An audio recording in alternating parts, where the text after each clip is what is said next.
हिंदुस्थानी शास्त्रीय संगीताची महती याविषयी जाणून घेण्यासाठी आमच्या स्टुडिओमध्ये प्रसिद्ध जयपूर घराण्याच्या गायिका डॉक्टर अलकादेव मारुलकर आलेल्या आहेत.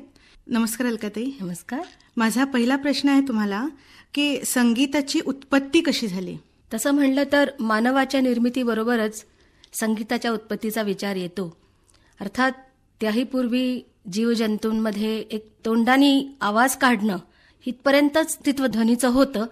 परंतु जेव्हा मानवाचा जन्म झाला त्यावेळेला भावभावनांना व्यक्त करण्याकरता आणि दैनंदिन जीवन व्यापारामध्ये संगीताचा विचार, संगीताची ओढ मानवामध्ये निर्मित झाली. परंतु त्याही पलीकडे आपण म्हणू निसर्गामध्ये, चराचरामध्ये अनेक प्रकारच्या ध्वनी ज्याला आपण नाद म्हणतो, त्या सुखद ध्वनी मानवाने पहिल्यांदा आपल्या श्रवणेंद्रियांनी त्या ऐकल्या, आत्मसात केल्या आणि मग त्याचं संगीतात रूपांतर झालं. म्हणजे अलकाताई मला सांगा की मानवी जीवनामध्ये निसर्गाने स्वर आणि लयची जाण दिलेली आहे आता आपण म्हटलं. तसंच प्रत्येक माणसाला लय आणि स्वराची अभिव्यक्ती करता येते का, की त्याला आणखी काही गुणविशेष लागतात? तसं म्हणलं तर सर्वसाधारणपणे लयीची अभिव्यक्ती मानवाला करता येते. कारण ज्याला दैवी देणगी स्वराची नसेल तोही लयीकडे आकृष्ट होऊ शकतो आणि लय अभिव्यक्तही करू शकतो. परंतु ज्याला आपण सांगीतिक भाषेमध्ये लय म्हणतो त्याची जी एक उदात्तता आणि त्याची उच्चता आहे, सूक्ष्मताही आहे, ती मात्र अभिव्यक्त करणं हे निश्चितपणे प्रशिक्षणाच्या नंतरच शक्य आहे. स्वराच्या विषयी म्हणलं तर ज्या व्यक्तीला दैवी स्वराची, आवाजाची देणगी आहे त्यालाच ती गायनाच्या माध्यमातून व्यक्त करता येते. परंतु ज्यांना आवाजाची देणगी नसेल त्यांनाही वाद्यांच्या माध्यमातून आपल्या स्वरानंद देता घेता येऊ शकतो. तेव्हा ती अशक्यप्राय गोष्ट नाही आहे खरं म्हणलं तर. अलकाताई, एखाद्या लहान मुलामध्ये स्वर आणि लयीची ओढ आहे हे कधी कळतं आणि कशा प्रकारे कळू शकतं? तसं म्हणलं तर ज्या परिवारामध्ये कधी कधी संगीत हा विषय नुसता चर्चेलाही नसतो तरी सुद्धा तिथे आपल्याला कधी कधी जाणवतं की त्या परिवारात जन्म घेतलेला एखादा मुलगा किंवा मुलगी अचानक स्वराकडे किंवा लयीकडे आकृष्ट होऊन पुढे कुठल्याही माध्यमातून, रेडिओच्या मध्ये प्रसारित होणाऱ्या संगीतातून त्याला ते अनुकरण करत करत अचानक असं लक्षात यायला लागतं की ह्यांच्यामध्ये ही एक दैवी देणगी आहे.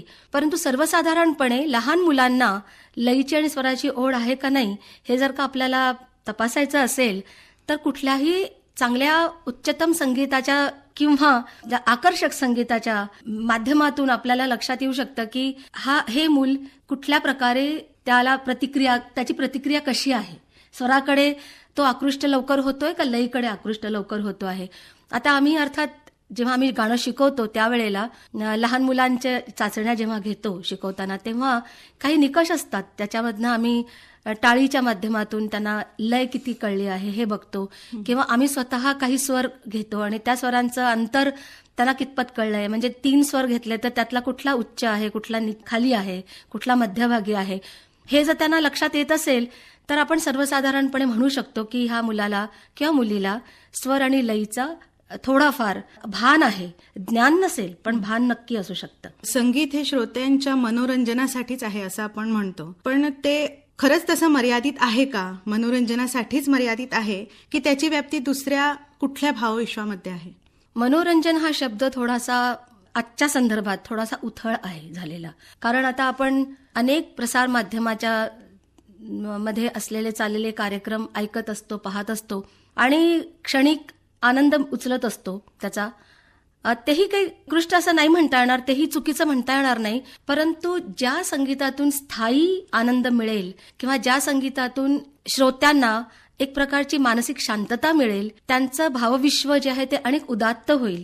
म्हणजे जे संगीत उत्तेजित करण्यापेक्षा त्यांना उदात्त बनवेल असं खऱ्या अर्थाने संगीत उच्च दर्जाचं आहे. आणि शास्त्रीय संगीतामध्ये निश्चितपणे हे फार मोठे गुण आहेत की जे आज आजच्या सामाजिक परिस्थितीमध्ये किंवा आजच्या व्यक्तीमध्ये असलेल्या एक प्रकारच्या ताणतणावाच्या आयुष्यामध्ये अनेक प्रकारच्या म्हणजे अशी माध्यमं लोक शोधत असतात की जिथून त्या ताणतणाव कमी व्हावेत म्हणून. मग योगा करतात किंवा आणखीन दुसरे काही मानसिक उपचार करतात. परंतु माझं असं खास मत आहे की जे शास्त्रीय संगीत श्रवण उत्तम प्रकारे करू शकतात, एकाग्रतेने करू शकतात, त्यांना मानसिक ताणतणावातनं नक्की मुक्तता मिळते आणि त्यांच्या आतमध्ये आत्मिक शांतता प्रस्थापित होते. त्यामुळे मनोरंजन हा एक भाग आहे, पण त्याही पलीकडे जाऊन संगीताच्या माध्यमातून त्या व्यक्तीच्या चित्तवृत्ती आणि त्याला आत्मिक शांतता या दोन्ही गोष्टी साध्य व्हायला हव्यात आणि तरच त्या संगीताला पूर्णार्थाने मी म्हणेन सार्थकता लाभेल. शास्त्रीय राग पद्धती कशी निर्माण झाली आणि त्याचा मानवी जीवनामध्ये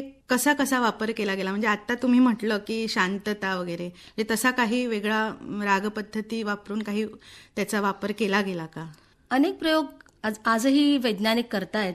पूर्वीही आपण शास्त्रामध्ये ते बघितलेलं आहे की राग ही एक शक्ती आहे, ज्याला आपण एक नैसर्गिक शक्ती, एनर्जी, ऊर्जा असं म्हणू शकतो, जी व्यक्त करण्याकरता कलाकार सक्षम असावा लागतो आणि जी ऐकण्याकरताही श्रोत्यामध्ये एक प्रकारची अधिक मानसिक तयारी असायला पाहिजे.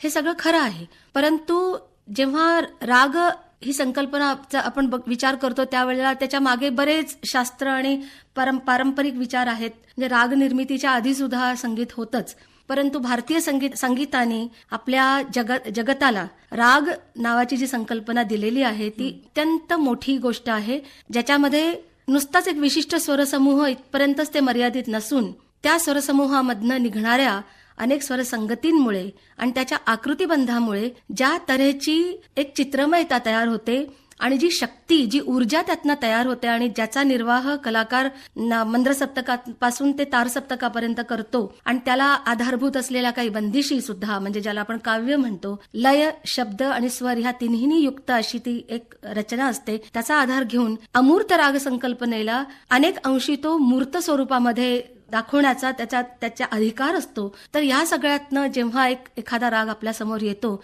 त्यावेळी त्याचं विश्वरूप दर्शन आपल्याला घडू शकतं. जर इतकी ऊर्जा आहे त्याच्यामध्ये, तर त्या ऊर्जेचा वापर सामान्य माणसांच्या व्याधींसाठी का होऊ नये असा अनेक वैज्ञानिकांनी विचार केला आणि त्या दृष्टीने प्रयोग पण चालू आहेत.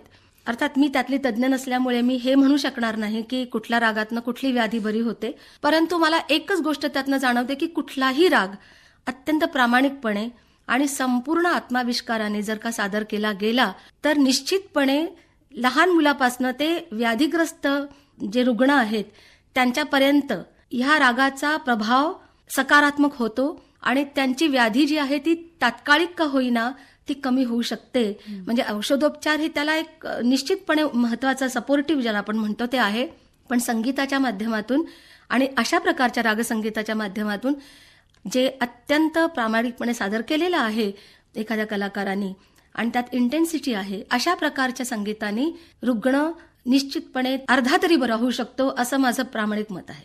जरा मागे जाऊन मी एक प्रश्न विचारते का ते तुम्हाला, की शास्त्रीय संगीताला कुठल्या शिक्षण प्रणालीची गरज आहे सध्या? सध्या नाही, ती तर वर्षानुवर्ष स्थापित झालेली प्रणाली जिला आजही पर्याय नाही ती म्हणजे गुरु शिष्य परंपरा, गुरु शिष्य प्रणाली. जसं अध्यात्मामध्येही गुरु आणि शिष्य ह्याचं एक आत्मिक नातं असतं आणि ज्याला आपण बोली भाषेमध्ये आमच्या संगीताच्या सीना बसीना असा शब्द वापरतात.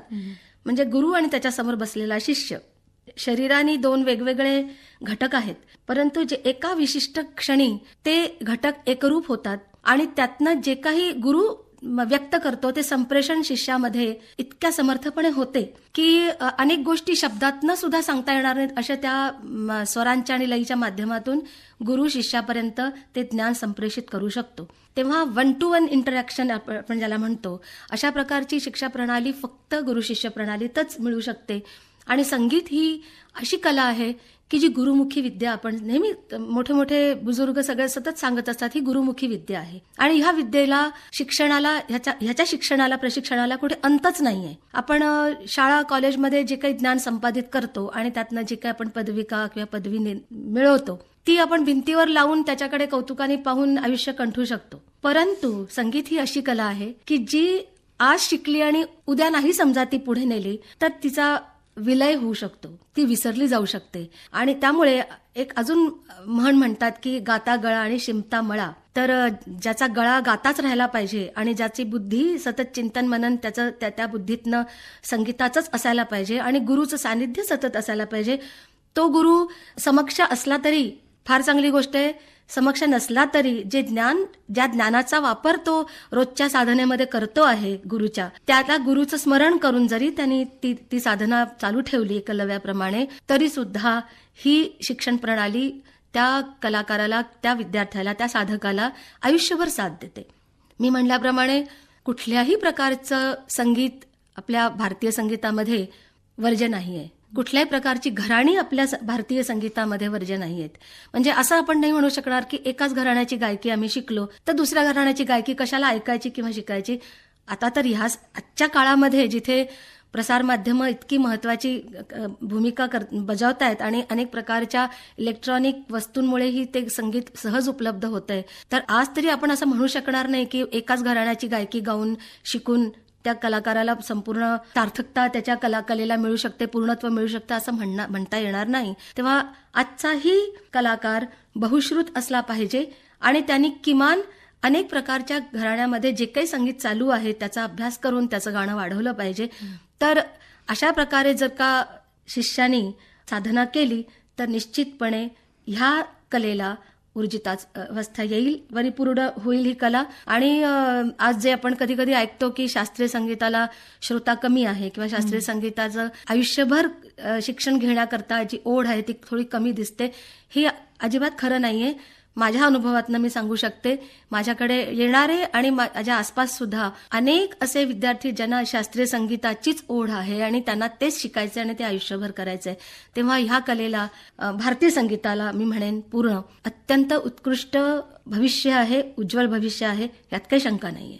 तुम्ही आता घराण्याबद्दल म्हटलं तर उत्तर भारतीय संगीतामध्ये ख्याल गायनाचा संदर्भ आम्ही आता घेतला. ज्या विविध प्रकारच्या गायनशैली आहे ज्यांना आता घराणीच म्हणू आपण, तर आपल्या दृष्टीने घराण्याच्या बद्दल काय महत्व आहे?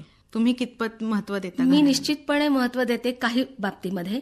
घराणं ही एक फक्त कल्पना नाहीये, घराणं ही विचारधारणा, विचार प्रणाली आहे आणि त्यात एकसंधता आहे. अर्थात अगदी मुळाशी जाऊन बघितलं तर कुठलंही घराणं आपल्याला असं सांगत नाही की तुम्ही मोकळा आवाज लावू नका, सुरेल आवाज लावू नका किंवा लयीचे जे महत्वाचे आकृतीबंध आहेत ते तुम्ही घेऊ नका, असं कुठलंही घराणं सांगणार नाही. प्रत्येक घराण्याचे जे मूल तत्व आहेत ते एकच आहेत. त्यामुळे कुठल्याही घराण्याची गायकी जरी आपण शिकायला सुरुवात केली, त्याचे संस्कार आपण घ्यायला सुरुवात केले, तरी किमान 5-6 वर्ष त्या घराण्याचे संपूर्ण विचार आत्मसात केल्यानंतर दुसऱ्या कुठल्या शैलीकडे वळणं योग्य आहे. पण असं कधी कधी होत नाही. कधी कधी आपल्याला असं वाटतं की थोडंसं आपण शिकलो आणि आपल्याला वाटतं हे आपल्याला कळलेलं आहे आणि आपण दुसरीकडे बघायला लागतो की इथेही जाऊया तिथेही. तर त्यांनी काय होतं की त्या कला साधकाच्या मनामध्ये अनेक संभ्रम तयार होतात, कारण एकच शैली त्यांनी अजून आत्मसात केलेली नसते. त्यामुळे अनेक शैलींच्या, ज्याला आपण म्हणतो की भूलभुलही असते ती, त्याच्यामध्ये तो अडकून पडतो आणि त्याच्या व्यक्तिगत प्रस्तुतीकरणामध्ये कुठेही विचारांची सातत्य किंवा एकसंधपणा सापडत नाही.